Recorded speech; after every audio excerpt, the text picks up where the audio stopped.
할렐루야. 하나님께 영광 돌리며 여러분 모두를 하나님께서 축복하시기를 사모합니다. 여호와는 우리의 목자가 되시니 오늘도 우리가 부족함이 없습니다. 이제 14장 본문으로 가겠습니다. 기도합니다. 하나님 감사합니다. 영광과 존귀가 하나님께 있습니다. 온 마음으로 하나님을 사랑합니다. 출애굽기 14장의 말씀들을 열어주시니 감사하며 우리 모두가 행복합니다. 오늘도 이 14장 본문의 말씀들을 열어주시고 종을 낮추시고 겸손하게 하시고 오직 말씀의 통로만 되기를 원합니다. 전하는 종이나 사모하는 모든 주의 백성들이 하나님의 온전하시고 선하신 뜻을 분별할 수 있는 귀한 시간, 순종할 수 있는 귀한 시간이 되게 하옵소서. 예수님의 이름으로 사모하며 기도합니다. 아멘. 할렐루야. 본문을 충분히 읽어보시기 바랍니다. 오늘은 1절로 9절까지의 말씀들을 살펴볼 겁니다. 자, 여러분, 하나님은 절대 이스라엘 백성들을 광야에서 망하게 할 목적으로 그들을 이끌어낸 건 아닙니다. 여러분, 사람은 애굽에 있든지 광야에 있든지 아니면 가나안의 기업을 회복하든지 세 곳에 반드시 거하게 됩니다. 애굽에 있다는 것은 아직 세상에서 나오지 않은 상태입니다. 하나님은 이스라엘 백성들을 애굽에서 이끌어내고 광야에서 40년 동안 두셨습니다. 신명기 8장에 있는 대로 그들을 낮추시고 줄이게 하시고, 그런 이유가 어디 있습니까? 사람이 떡으로 사는 것이 아니라 여호와의 입에서 나오는 말씀으로 산다. 정금 같은 믿음의 사람으로 연단시키는 과정, 그것이 바로 광야입니다. 여러분, 정금은 반드시 용광로 속에 들어가서 연단돼야 됩니다. 그래야 순도 100%의 금이 나오는 겁니다. 이제 하나님은 저와 여러분 마음속에서 애굽을 몰아내실 겁니다. 바로를 몰아내고 애굽을 몰아낼 겁니다. 온전히 하나님이 주인 삼도록 그렇게 우리를 훈련하실 겁니다. 자, 훈련의 장으로 이스라엘을 이끌어갔던 것처럼 여러분들을 이 훈련의 장으로 이끌어 가시는 하나님을 보십시오. 1절 볼까요? 여호와께서 모세에게 말씀하여 이르시되, 지금 누구의 계획대로 되고 있다는 겁니까? 하나님의 계획대로 되고 있다는 겁니다. 2절, 이스라엘 자손에게 명령하여 돌이켜 바다와 믹돌 사이의 비하히롯 앞 곧 바알스본 맞은편 바닷가의 장막을 치게 하라. 앞에는 홍해, 양쪽은 믹돌 절벽 사이, 그곳에 치게 한 겁니다. 장막을. 이거를 누가 알았어요? 귀신같이 바로가 알고는, 이런 바로가 어떻게 알았겠습니까? 우리가 생각할 수 있겠죠. 바로가 신하들을 보내서 그들을 추적했든지, 아니면 애굽에서 따라 나왔던 자들이 광야로 접어드는 걸 보고 좌우에는 절벽이고 앞에는 홍해가 꽉 막혀 있는 걸 보고 다시 애굽으로 돌아가서 말했을 수도 있겠죠. 5절 말씀 보면 그 백성이 도망한 사실이 애굽 왕에게 알려짐에 그럽니다. 지금 문제가 더 커지고 있는 거예요. 바로가 군대를 이끌고 병거까지 이끌고 완전 무장해서 이스라엘을 지금 추적하고 있는 겁니다. 그게 3절부터 9절까지의 내용입니다. 여러분, 이렇게 우리가 신앙 가운데 구원을 받고 하나님과 동행하는데 문제가 해결되는 것이 아니라 더 커지고 있다는 겁니다. 이럴 때 우리가 기억해야 될 첫 번째가 뭐라 했습니까?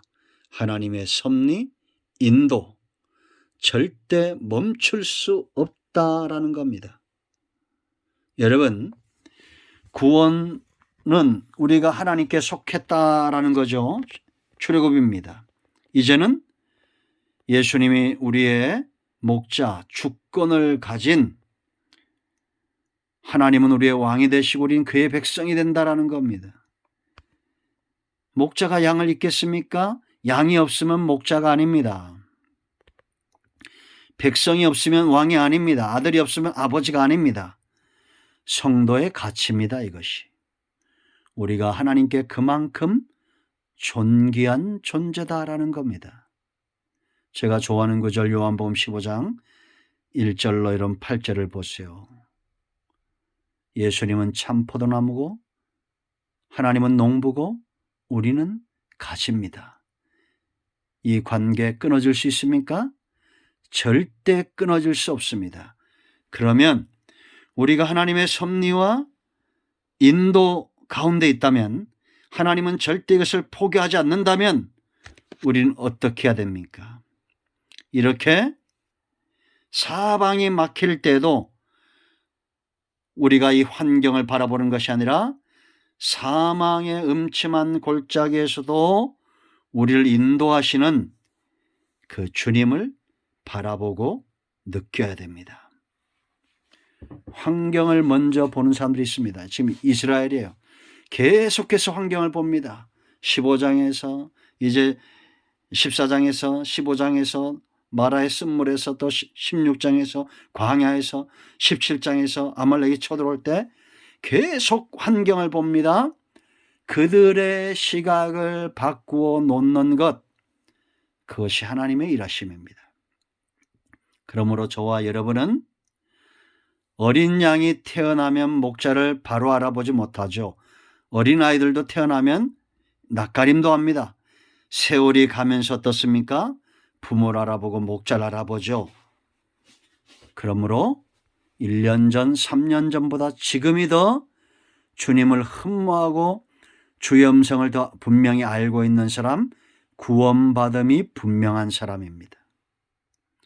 예수 믿고 점점 더 세상으로 가고 세상화되고 있다, 양심 화인 맞고 완전히 사단의 기뻐하는 것들만 쫓아오고 있다, 문제가 있겠죠. 여러분, 하나님의 섭리, 인도는 멈추지 않는 것을 안다면 이제 우리는 환경 보지 말고 뭘 봐야 됩니까? 주님을 바라봐야 됩니다. 그리고 어려움이 커질 때, 대적들이 더 득세할 때 바로가 애굽 사람들을 죽이겠다고 병거를 데리고 쫓아옵니다. 여러분, 그럴 때 있죠. 저도 이런 분들 많이 봤습니다. 사람들을 통해서 어려움을 많이 겪는 분들이 있습니다. 죽이겠다고 달려드는 사람들이 있습니다. 바로처럼. 그런데 이 바로도 하나님의 손에서 벗어날 수 없다는 걸 알아야 됩니다. 자, 여러분 3절 보세요. 바로가 이스라엘 자손에 대하여 말하기를 그들이 그 땅에서 멀리 떠나 광야에 갇힌 바 되었다. 이게 불신자들, 우리의 대적들의 모습입니다. 그들은 보지 못합니다. 깨닫지 못합니다. 하나님의 일하심을 알 턱이 없습니다. 그러므로 저들이 예수 믿다가 망하게 되었다라고 말하는 거예요. 그런 사람들의 말에 현혹되지 마세요. 예수 믿는 사람들이 막힌다고 해서 하나님도 막히냐? 아니다라는 겁니다. 5절 4절 보세요. 내가 바로의 마음을 완악하게 한다라고 말합니다. 누가 이 바로의 마음을 주관하는 거예요? 8절도 보세요, 여러분. 여호와께서 애굽 왕 바로의 마음을 완악하게 하셨으므로, 바로의 마음을 완악하게 하기 때문에 바로가 모든 군대와 병거를 다 가지고 나오는 거예요. 그래야 한 번에 하나님이 해결하실 거 아닙니까? 문제가 커져도, 문제가 평정돼도 전부 하나님의 일하심이다라는 겁니다. 그러므로 여러분 걱정하지 마세요. 하나님의 섭리와 인도하심은 멈추지 않습니다. 대통령이 누가 될까 걱정들 많이 합니다. 여러분 걱정하지 마세요. 지금까지 이 나라의 민족은 하나님이 이끌어 오셨습니다. 여러분, 바로는 강한 존재입니다. 그러나 하나님보다 강할 수 없다는 것을 아시기 바랍니다. 6절 말씀 이하를 보세요. 바로는 철저하게 무장을 합니다. 우리가 뭘 할 수 있습니까? 이 완악한 자들, 바로와 같은 자들, 사단의 역사는 절대 하나님의 백성들을 포기하지 않는다는 겁니다. 그들이 12장에서 어떤 화를 당했습니까? 하나님의 애굽을 재앙으로 칠 때 얼마나 큰 재앙이 자기들 땅에 임하고 장자까지 죽임을 당하는, 바로부터 시작해서 저 노비의 자식까지 짐승들까지 다 죽임을 당하는 것을 보면서도 깨닫지를 못합니다. 이것이 바로 바로입니다. 그러나 여러분, 하나님의 섭리를 그들이 막을 수 없습니다. 구름과 불기둥이 어디에 있습니까? 여전히 그들 앞에 있습니다. 하나님은 절대 자기 백성을 잃어버리지 않습니다. 인도를 멈추지 않습니다. 하나님의 섭리는 우리 가운데 있습니다. 홍해도 절벽도 바로도 하나님의 섭리와 인도를 막을 수 없습니다. 그러므로 여러분의 대적들 때문에 원망하거나 불평하지 마시고 주님 바라보시기 바랍니다. 양은 목자만 바라보면 됩니다. 아멘.